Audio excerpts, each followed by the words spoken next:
Maryland is taking another step to fight the growing epidemic of prescription drug abuse in our state.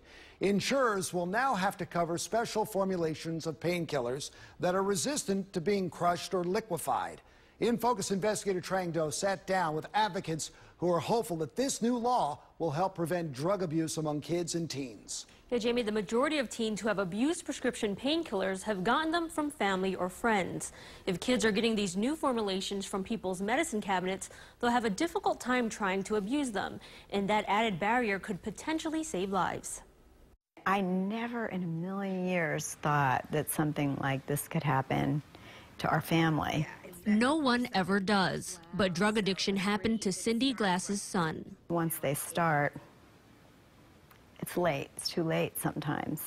At 15, Jeremy was in his prime. He was on the football team in the high school, and he was doing his very best at that moment in his life. He was getting really good grades. He had a good group of friends. He felt camaraderie. A debilitating football injury, which required 3 surgeries, not only sidelined Jeremy, but also set off a tragic turn of events that neither he nor his family could have ever imagined. After the surgery, he was given oxycodone, a Percocet, and he said to me, "I thought you said drugs were bad, and I've never felt this good in my life." And I thought, oh, this could not be good. And that's where this whole thing started. What followed was nothing short of agonizing. 4 rehab stints in 5 years, detox, then relapse. It's like a roller coaster without brakes. Like so many people who become addicted to prescription painkillers, Jeremy moved on to heroin, a cheaper and more potent high. He was leaving the next day to go away for a year this time. And I guess what he decided to do was to do it one more time. And since he was clean, it overwhelmed his system, and my husband found him dead in his bedroom the next morning. And so he was 20 years young, you know, a whole future in front of him, and for one more high, you know, it was just all gone. Jeremy died 7 years ago. The stats since then show that opioid addiction is only getting worse. In 2007, there were 399 heroin-related deaths in Maryland. In 2014, 578, a 45% increase.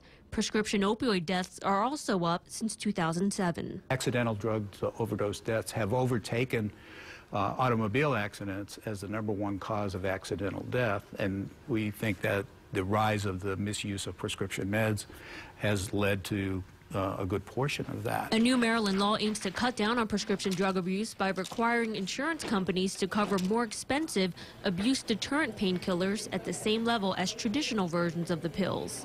Steve Klein of the Partnership for Drug-Free Kids testified in support of the bill and was in Annapolis to see the governor sign it into law. Insurance companies will cover this, which that means physicians will prescribe these medications and people will be able to use them, where if the insurance companies weren't paying for the prescription, that probably would not happen. Abuse-deterrent opioids look a lot like this. It has a noticeably thick coating that makes it difficult to cut, crush, or dissolve in water. If it's harder to abuse, that's a good thing, and we're all in favor of that.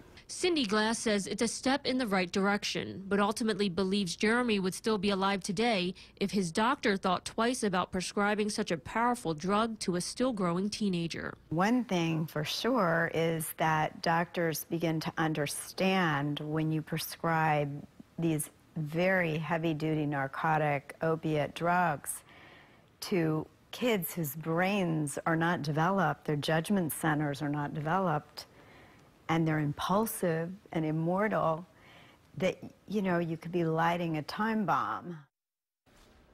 And with this new law, Maryland follows Massachusetts, which passed a similar law last year.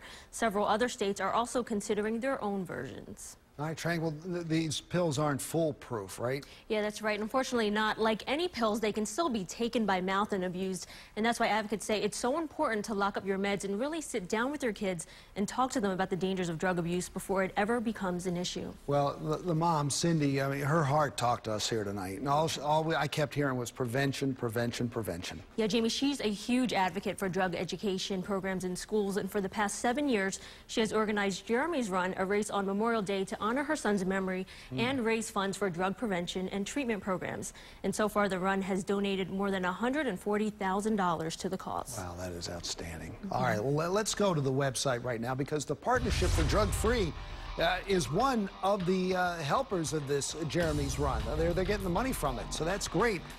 We want to put the toll-free hotline on the website parents can go to get information on how to talk to your kids about drugs and where to get help. We have a link in it on our website at abc2news.com/infocus. And we're also going to get more of your questions answered coming up with the great doctor from Samuelson Children's Center here at Sinai. That's coming up later on here on In Focus.